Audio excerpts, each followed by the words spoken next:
ဈေးကွက်ရဲ့အတက်အကျတွေကရန်ကိုဖြိုးဖြွဲ့နိုင်တဲ့ရှုပ်ထွေးတယ်လို့ထင်စရာရှိပါတယ်။ဒါပေမဲ့တေချာလေးလာကြည့်ရင်အဲ့ဒီနောက်ကွယ်မှာတိကျတဲ့သင်္ချာနီးကျ geometry ပုံစံတွေရှိနေတယ်ဆိုတာသိရင်အံ့တော်မလား။ဒီကနေ့ရှင်းလင်းသင်ပြပေးမယ့်အစီအစဉ်လေးမှာတော့ကမ္ဘာကျော် trader ကြီး WD ခိုင်ရဲ့နန်းလာတဲ့ technical analysis tools တွေကိုအသေးစိတ်ဖော်ထုတ်သွားမှာပါ။ဈေးကွက်ရဲ့ရှုပ်ထွေးမှုတွေကိုတိကျတဲ့အချိုးအကွေ့တွေအဖြစ်ဘယ်လိုပြောင်းလဲနိုင်မလဲဆိုတာအတူတူလေ့လာကြည့်လိုက်အောင်။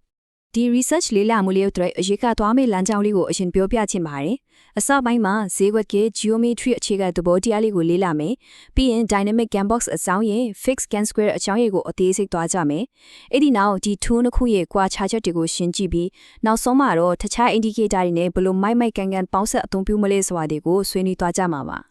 ကဲပထမဆုံးအပိုင်းတစ်အနေနဲ့ဈေးကွက်ရဲ့ဖျူဖဲအခြေအနေတွေကနေစနစ်ကျတဲ့အစီအစဉ်တစ်ခုစီကိုဘယ်လိုပြောင်းလဲသွားလဲဆိုတဲ့အခြေခံသဘောတရားလေးကနေစလိုက်ကြရအောင်အခြေခံအကြားဆုံး philosophy တစ်ခုကတော့ဗျာဈေးကွက်ချက်ကဈေးနှုန်းနဲ့အချိန်ဆိုတာတွေဟာရန်သားမိဖြစ်နေတာလုံးဝမဟုတ်ဘူးဆိုတာပါပဲသူတို့ဟာအချိုးကြီးတဲ့ geometry မြချေတစ်ခုအနေနဲ့တည်ရှိနေကြတာပါစဉ်းစားကြည့်ပါဈေးနှုန်းရွေ့လျားမှုတည်ယူနေဟာအချိန်ကုန်ဆုံးမှုတည်ယူနေနဲ့ကွက်တိသွားညီတဲ့အခါ45ဒီဂရီထောင်တိတိဖြစ်ပေါ်လာပါတယ်။ဒါဟာတာမန်မြင့်တကြောင်မဟုတ်ပါဘူးနော်။ချင်းခွင်တစ်ခုလိုပဲဈေးဝယ်ရဲ့အကောင်းဆုံးသောမြချီအခြေအနေကိုကိုစားပြုတဲ့တောချက်တစ်ခုဖြစ်ပါတယ်။ဒီမြချီကိုနားလည်သွားတာနဲ့ရှုပ်ထွေးတဲ့ဈေးဝယ်တဘာဝကြီးကိုရှင်းရှင်းလင်းလင်းမြင်လာရပါလိမ့်မယ်။ဒါဆိုရင်အပိုင်းနဲ့အနေနဲ့လက်တွေ့အသုံးချနိုင်မဲ့ The Dynamic Gun Box ရဲ့ဖွဲ့စည်းပုံနဲ့အသုံးပြုပုံလေးမျိုးဆက်ပြီးလေ့လာကြည့်ကြပါစို့။ပထမဆုံး Dynamic Gun Box ကိုတခြားကြည့်လိုက်ရင်သူ့ရဲ့ဖွဲ့စည်းပုံကဈေးကွက်ကြီးရဲ့အယိုးစုလိုပဲအလုပ်လုပ်နေတာကိုတွေ့ရပါလိမ့်မယ်။အဓိကအစိပ်ပိုင်း၃ခုရှိပါတယ်။ထောင့်တွေကိုကိုစားပြုတဲ့ trend line တွေ support နဲ့ resistance တွေကိုပြသပေးတဲ့ရေပြင်ကြီးဈေးနှုန်းမြင့်တွေနောက်ပြီးဈေးကွက်ရဲ့အချိုးအခွေတွေကိုအကျက်ပြတဲ့ downline အခြေမြင့်နေတဲ့ဖြစ်ပါတယ်။ဒီ၃ခုကတိကျစီအလုပ်လုပ်တာမဟုတ်ဘူးနော်။အကုန်လုံးချိတ်ဆက်ပြီးဈေးကွက်ရဲ့ရေးလာမှုအတိုင်းအတာတွေကိုတိတိကျကျသတ်မှတ်ပေးသွားတာဖြစ်ပါတယ်။ဒီတူးလေးကို3ရံတဲ့အထဲမှာအမိုက်ဆုံးအချက်ကဘာလဲဒီလားအချက်လက်နှစ်ခုကိုတပြိုင်တည်းစားဖွေနေတာပါပဲဘဲဘက်မှာဆိုရင်ရေပြင်ကြီးမြင့်တွေကိုတုံးပြီးခိုင်မာတဲ့ support နဲ့ resistance တွေကိုရှာဖွေနိုင်တယ်လို့ညာဘက်မှာကြောက်အရေးကြီးဆုံးထိတဲ့ 1 by 1 လောက်ခေါ်တဲ့45 degree မြင့်ပေါ်အခြေခံပြီးဈေးကွက်ကအပေါ်ဆက်တက်ဖို့အားကောင်းနေသလားအောက်ကိုထိုးဆင်းဖို့ဦးတည်နေသလားဆိုတော့ trend ရဲ့အားကိုပါတစ်ခါတည်းအကဲဖြတ်နိုင်ပါတယ်ဈေးကွက်ရဲ့အနေအထားကိုရှုထောင့်ဆုံးကနေအပြည့်စုံမြင်ရတယ်လို့ပါပဲကဲဒါဆိုဒီ box ကြီးကို chart ပေါ်မှာတကယ်တမ်းဘယ်လိုတက်ဆင်မလဲအဆင့်လေးတွေရှိပါတယ်ပထမဆုံးအရေးပါတဲ့အနိုင်ဆုံးအမှတ်တစ်ခုကိုတီချရှာရမယ်ပြီးရင်အမြင့်ဆုံးအမှတ်စီကိုဆွဲချိတ်လိုက်ဘာလို့လဲဆိုတော့ဈေးကွက်ရဲ့အဓိက line အကျက်အဝန်းကိုအမီဖမ်းဖို့တော့လေနောက်ဆုံးမှာတော့ကိုတီးထားပြီးဖြစ်တဲ့ swing point တွေနဲ့တီချချိန်ကြီးလိုက်မယ်ဆိုရင်အနာကမှဖြစ်လာနိုင်တဲ့အလဲပြောင်းတို့ကိုကြိုတင်တွက်ချက်ပေးနိုင်မယ် geometry နဲ့ပဲတခုကိုရရှိသွားမှအတီချပါပဲအခုဆိုရင်အပိုင်း3အဖြစ်ရောက်လာပါပြီ fixed gun square လို့ခေါ်တဲ့အစစ်မြင် geometry ကိရိယာအကြောင်းကိုလေ့လာကြည့်ကြရအောင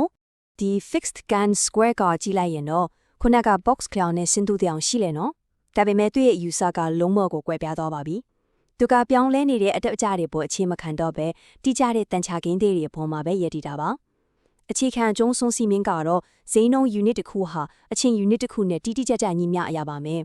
တကယ်ကိုတင်းချက်တဲ့စီမင်းပါပဲဒီစီမင်းက geometry ပုံစံကိုလုံးဝပုံသေးဖြစ်အောင်တောက်ခတ်ထားပေးလိုက်တာမို့ပုံမှန်ချတဲ့အကျယ်ဝန်းပြီးဘယ်လိုပဲပြောင်းလဲရှိနေပါစေသူတဲ့တိကျမှုကတော့လုံးဝဖြစ်မသွားပါဘူးအခုတေချာလေးကြည့်လိုက်ဒီ fixed square ထဲက downlight မြင်းတွေကအချိန်စဝန်းတွေကိုမယုံနိုင်လောက်အောင်တိတိကျကျသတ်မှတ်ပေးထားတာပါအထူးခြားဆုံးကတော့ fan line တွေလို့ခေါ်တဲ့ရက်တောင်ပုံမြင်းလေးတွေပါပဲ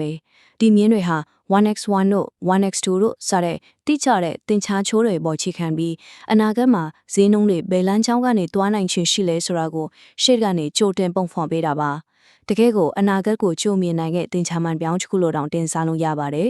စဉ်းစားကြည့်ပါဈေးကွက်လက်လာဆန်းစစ်သူတွေအထွတ်တော့ဒီပုံတင်မြင်းဒီဖြတ်တန်းသွားတဲ့စုံမတ်ဒီဟာတကယ်ကိုရွှေတွင်းကြီးတွေပါပဲ။ဘာကြောင့်လဲဆိုတော့ဒီစုံမတ်ဒီကိုဈေးကွက်ရွတ်တရက်အလဲပြောင်းဖြစ်နိုင်တဲ့နေရာတွေအဖြစ်ကြိုတင်တတိထားနိုင်လို့ပါ။ဒါပြင်ဈေးကွက်ကဖေးတိုက်သွားနေရကနေအားကောင်းကောင်းနဲ့ဖောက်ထွက်လာတဲ့အခါဒါဟာတကယ်ပဲခိုင်မာတဲ့ breakout ဟုတ်မဟုတ်ဆိုတာကိုတေချာအတိပြုဖို့အတွက်လည်းဒီဖွဲ့စည်းပုံရဲ့အနေနဲ့မိတ်ဒီကိုသုံးနိုင်ပါသေးတယ်။အတော်လေးရှောက်တယ်နော်။ဒါပဲနေလေဒီလောက်အစွမ်းထက်တဲ့ fish geometry ကိုသုံးတော့မယ်ဆိုရင်လုံးဝမေးထားလို့မရမယ့်အချက်တစ်ခုရှိပါတယ်။အဲ့ဒါကတော့ unique software တွေက chart တွေကိုကြည့်ကောင်းအောင်အလွန်အလျောက်ဆွဲဆန့်တာခြုံတာတွေလုပ်တတ်ကြတာပါပဲ။အဲ့ဒီလိုလုပ်လိုက်တာနဲ့ခုနက fish geometry ရဲ့တိကျမှုကချက်ချင်းပျက်စီးသွားတော့ဒါကြောင့် software ထဲမှာ price per bar ဆိုတဲ့အချိုးကိုကိုယ်တိုင် manually တတ်မှတ်ပေးဖို့မဖြစ်မနေလို့အတာဖြစ်ပါတယ်။ဒါမှသာတင်ကြပိုင်းဆိုင်ရာမှန်ကန်မှုကိုဆက်ပြီးထိန်းထားနိုင်မှာပါ။ အပိုင်းလေးရောက်ပါပြီ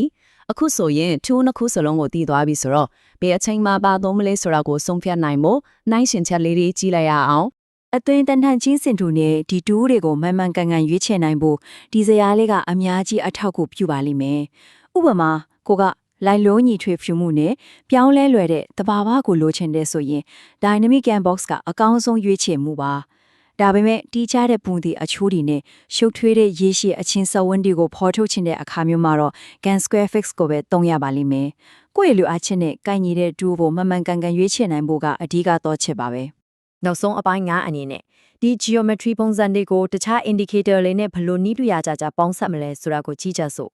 တကယ်တမ်းလက်တွေ့မှာကန်တူးတွေချိပဲထိချာရီရပ်တည်ပြီးသုံးတာမျိုးမဟုတ်ပါဘူးသူတို့ကနေအချိန်နဲ့ဈေးနှုန်းပစ်မှတ်ကြီးကိုတိတိကျကျပေးစွမ်းနိုင်တယ်အဲ့ဒီအချက်လက်တွေကို RSI ကနေရလာတဲ့စီးကွက်ရဲ့အဟုန်ပြီးတော့ moving averages ကနေရလာတဲ့ trend direction တွေနဲ့ပေါင်းဆက်လိုက်တဲ့အခါစဉ်းစားကြည့်ပါပဟိတိတစ်ခုရဲ့အစိပ်ပိုင်းတွေအန်ဝင်ခွင့်ချက်ဖြစ်သွားတယ်လို့ပါပဲအလုံးကိုအားကောင်းပြီးပြည့်ပြည့်စုံတဲ့နီးပြူဟာကြီးတစ်ခုဖြစ်လာတာကိုတွေ့မြင်နိုင်ပါပါ